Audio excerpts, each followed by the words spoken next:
Greetings and bienvenue, Midnight Crew. Thank you for returning to this broadcast. And welcome to new viewers joining us for the first time. If you like a video, then feel free to subscribe. I need some spook, only real stories. So my grandma told me this a few years before she died. She was totally sane, had no reason to lie. I might have forgotten some details, but it goes like this. Be grandma as a little girl in the olden days. Daytime playing with dolls and reading books in the bedroom upstairs. Door opens and a nice lady walks in. Must be a friend of Mum's. Lady hangs around a bit, plays with toys as well. Leaves and gives a big warm smile as she goes. Comes back a few more times for playdates. She's real nice and patient with me. One day stops visiting. My nan just forgot all about her. Then when she was a teen was looking through an old family album. Sees the woman who played with her in one of the pics. Asks her mum who she is. Oh, that's my Aunt Prudence. She was real nice. She's dead. Gran tells her mum that's so sad. I never knew she died. She was always so nice to me. Record scratch moment. Pumpkin. She died in 1919 of flu. 7 years before you were born. So yeah, sounds odd. But again, my nan wasn't the type to lie. She swore this was all true. I had a situation like this when I was young. I don't recall it perfectly, but my mother has told me this story multiple times from her perspective. 1990, uncle killed by a drunk driver. I was 2 years old. 1992. My mother was on the phone. I got up, walked to the door, opened it, walked to the road. Something guided me back to the driveway. My mother looked out the window, saw me, comes running and screaming. "What are you doing?" "I saw Uncle." My mother looked at me horrified. She said, "Where is he?" "Here. Can you give him a hug?" I reached up, tip of my toes, and reached open arms up in the air for a 5'10" man. We both smelled cigar smoke, which my uncle apparently enjoyed on occasion. My mother picked me up and ran back to the house. Fast forward 1 or 2 weeks or so. Mother gets a phone call from a neighbor. The neighbor went to a psychic. Psychic said psychic needed to speak with my mother, calling her by name. Our neighbor relayed this to my mother, so my mother calls the psychic. "You lost someone close to you, didn't you?" "Yes. There is something across the street, something very connected to the departed." My mother thought about it. It turns out one of the planters with flowers from my uncle's funeral had withered up over time, and my mother threw them out in the woods across the street. The psychic was calling to warn my mother that evil was masking itself to harm our family. This is a true story, and it creeps me out to this day. My mother is convinced that I was drawn to the road, but my uncle's spirit somehow guided me back to safety. Probably no one will read this, but here goes. Friend knows I'm into paranormal stuff. Says he's part of a club that practices necromancy and shit. Being the edgy 20-year-old I am, I decided to give it a shot and think it could be pretty cool. He brings me around a few times, but they won't let me take part in any of the rituals because I'm new. Eventually, after coming around a few times and my friend vouching for me, I get to meet the leader. Some dude with a rough voice tells me that I get to take part in one of the rites. Figure this is gonna be dope. We walk down into the basement of this house, already spooked because of how dark it is. Open the door to this room with concrete floors. No lights, getting really nervous. Realize it's just him and I in the room. He starts asking me questions like, "What do you think about children? And have you ever resented being born?" He asks me really weird questions too, like, "Have you ever had a dream of a house underwater? Or have you ever had a dream of a dark town with a train station?" That last question was kind of spooky, because I had. After I answer all the questions, he tells me I can become one of them. Tells me to stop trimming the nail on the left thumb and only my left thumb. Tells me it's how they can tell their members apart. Whole time I couldn't see the dude's face, but I got a glimpse of his left arm, which looked like it had been stuck in a meat grinder. The rituals we did were always in that room. We never had any lights, and we would end all the rituals with "causality is all." One time I asked another member about it. All he said was, "The way the dice falls is not random. It is decided the moment they leave your hand. Stop going a few weeks later. Friend asks why. Tell him it made me uncomfortable. He never mentions the group again, and I never see any of the other members. The whole experience was really weird. I don't know what it was about that basement, but it felt abnormally cold. Be 12-year-old me, visiting family in the Philippines on a sugarcane farm for summer break. Cousins and I have been playing around with a camcorder, recording our random bullshit, making short plays, etc. We fill up all the empty tapes, so stop messing with it too much. Youngest cousins, around 6 or 8, pretend to film since there's no tape in the cam, and they try to mimic everything the older kids do. One evening, sometime after the sun went down but not too late, cousins are sitting on the big concrete front porch with a camcorder. They're all giddy and nervous, laughing, passing the camcorder around so all can see through the fold-out viewfinder. Cousin closest to my age looks at the viewfinder, then gets spooked and nopes into the house. I get curious and ask them what the deal is in broken Tagalog. I was just starting to learn it from listening. They can't speak English well, so they are just saying spirit over and over before also noping out. My youngest cousin and I, who haven't looked yet, took the camcorder and found where they were pointing at. About 20 yards or so out by the main dirt road, there's a neighbor's/relative's food chicken coop. It's poorly lit by the porch lights in the area, mostly backlit from the angle, but you can still see it clearly. The lighting looks a bit weird though, like a light refraction when the lens isn't clean. I point the camera towards a better light to see if that's the case, but no, everything is fine. Look with the camera back where the smudge was and zoom in just a little bit. Suddenly that smudge is recognizable, like one of those optical illusion faces. One moment you have no clue what you are looking at, then the next it is undoubtedly a face, and you can't unsee it afterwards. There's a person standing next to the coop. Despite the vague shape, transparency, and light gleam-looking effect, it is undoubtedly a person. I look up from the camera to the coop, and nothing is there, not even the harshness of light from the angle of the porch lights.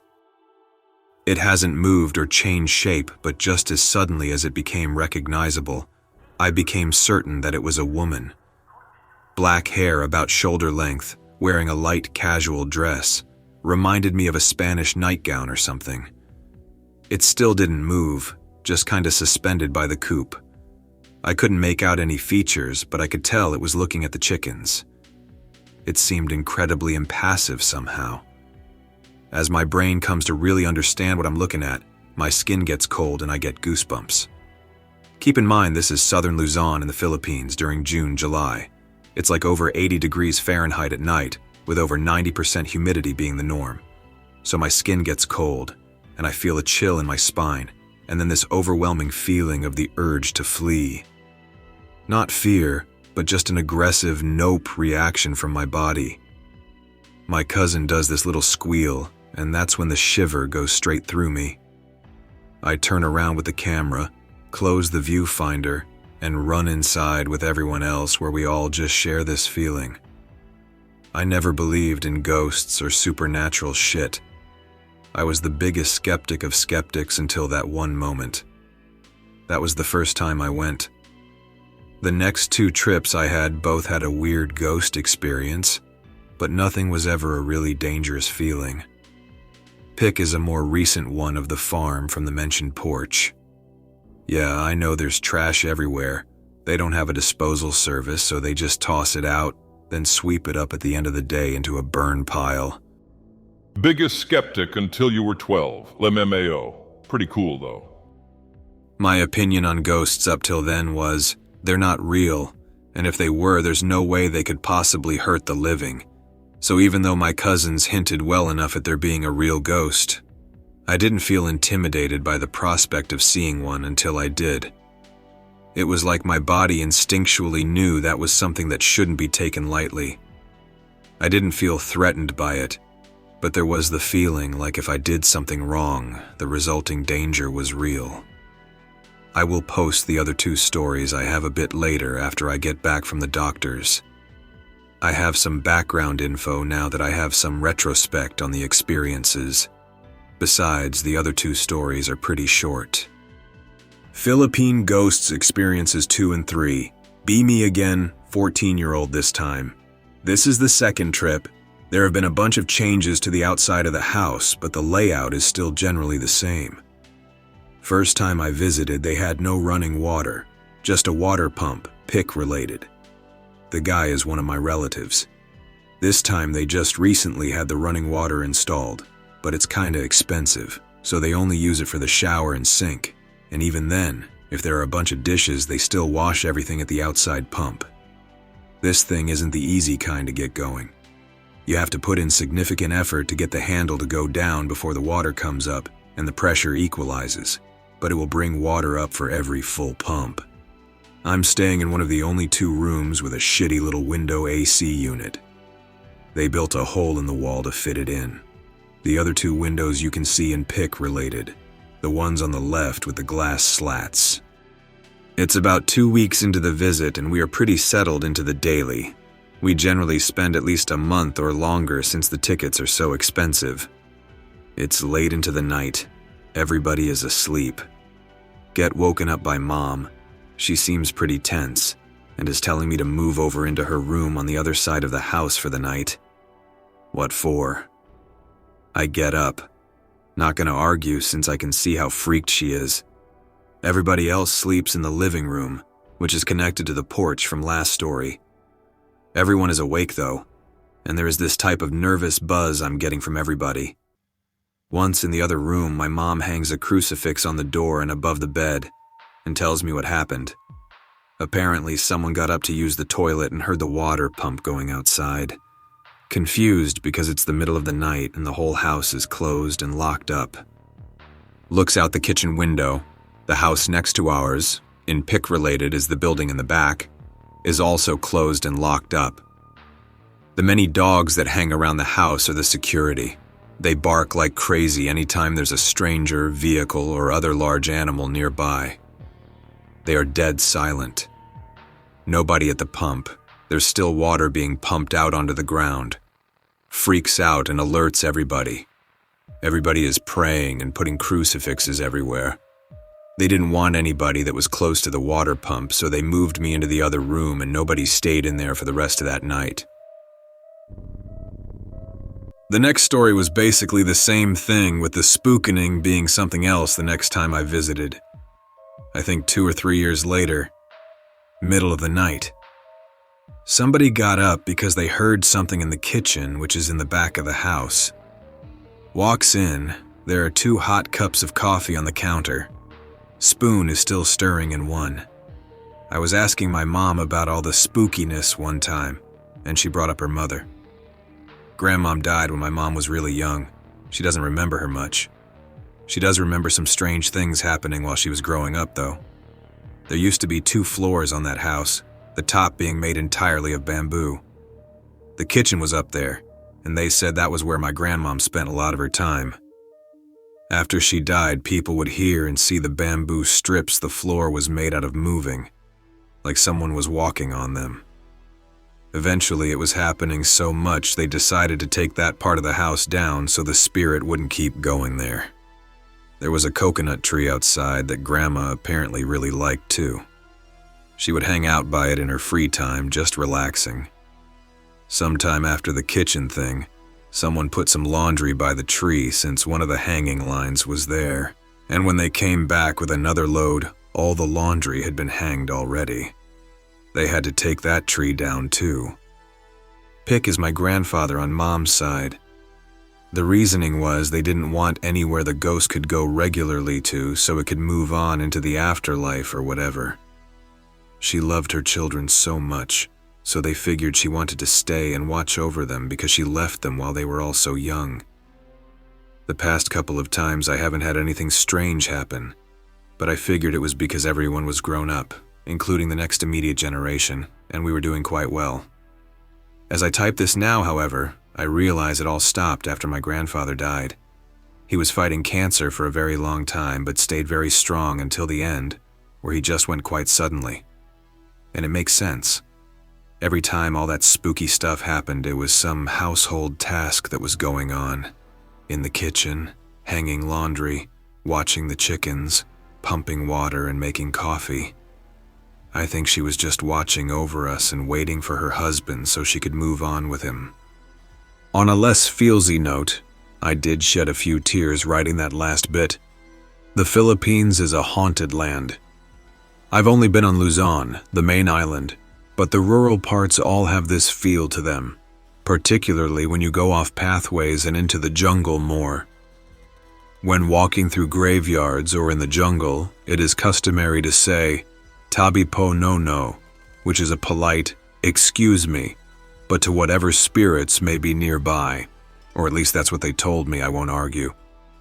They did this particularly when they were trying to jump over or to something, or climbing some rough patch. There are old Spanish forts all over the place as well, and there's a story of a decrepit tower around the farm somewhere that has treasure in it. Nobody goes to it though, since it has malicious spirits and whatnot.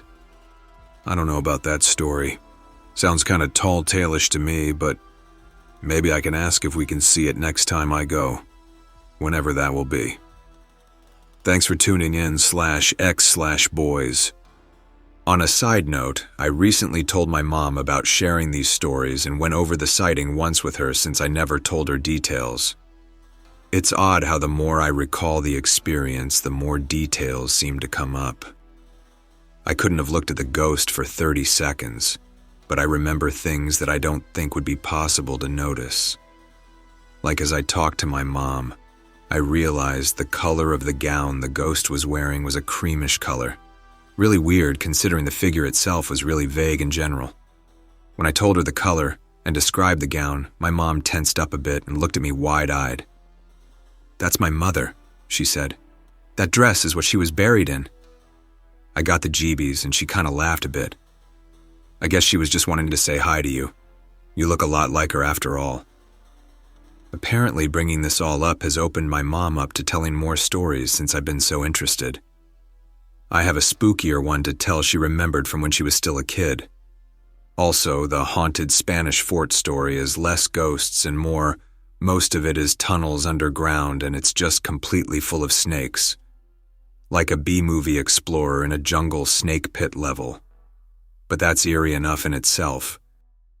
Mom's spooky story. Around the left side of the house is this kind of alleyway between homes. Nobody uses it much since the drain-off water goes through there and there's a ton of mosquitoes.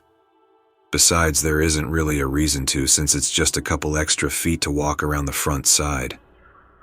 Always feels weird to go through it though. Get a feeling like you shouldn't be there. Be a couple decades ago. My mom's younger brother walks through that alleyway, stepping at a corner near one of the houses. Over the next couple of days, he gets very sick out of nowhere and has a high fever. They bring him to a priest. Pray to God for health, no money for a doctor. The priest looks him over and is concerned, says his illness is of a spiritual nature. Tells the family to talk to the village psychic. I'm gonna just call them a witch doctor because that's pretty much what they were. The witch doctor says a curse was placed on him for stepping on the remains of a child. Family is confused. The witch doctor tells them the child is buried at the corner of the house, in a jar.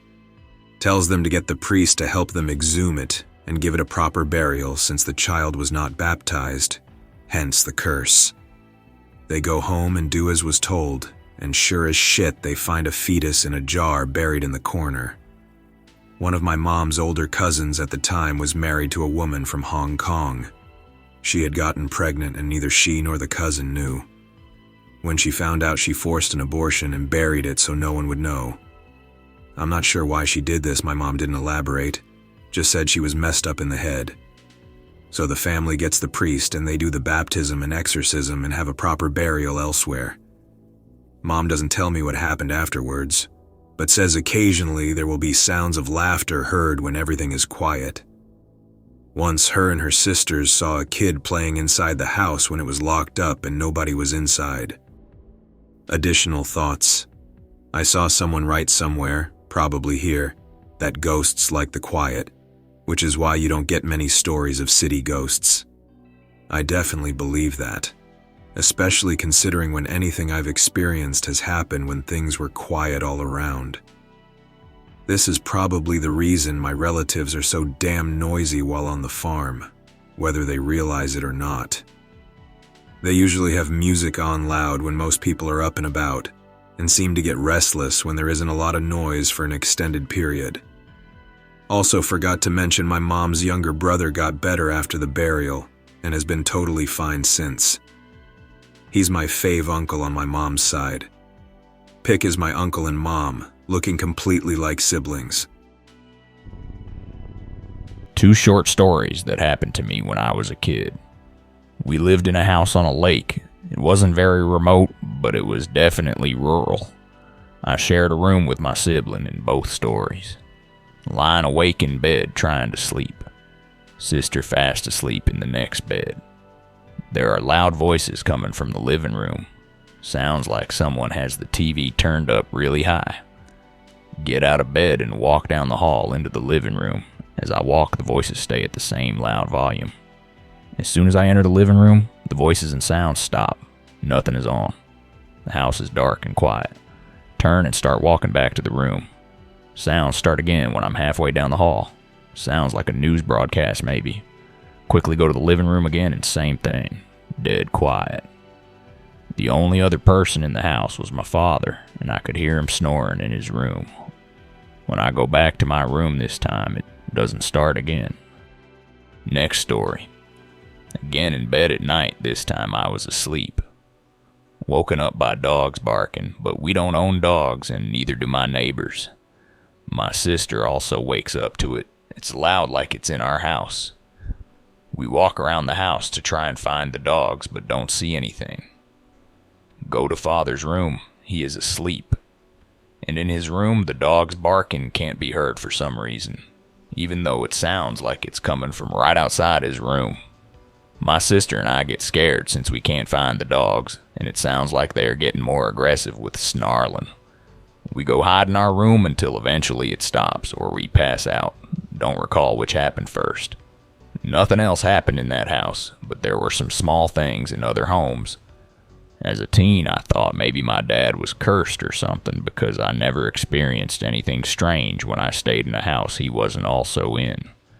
Everything else weird in that area was just normal weird, like a dude in a pickup driving through with a huge wolf or wolf dog in the back. Had some kind of pit nearby that lightning would strike, etc. Be me, 12 years old. Have a friend whose mother is really fucked up, always angry, mean, never cared about what he did with his time. She always seemed to resent him. Learned years later that she was a heavy drug addict. They live in a small townhouse in a shitty part of town. Go to their house one afternoon, playing Super Nintendo in the living room. His mom gets out of bed finally and comes out of her room she always slept in really late, talking on the cordless phone, smoking a cigarette. I barely catch a small part of her conversation where she seems to say, "I'll leave it unlocked."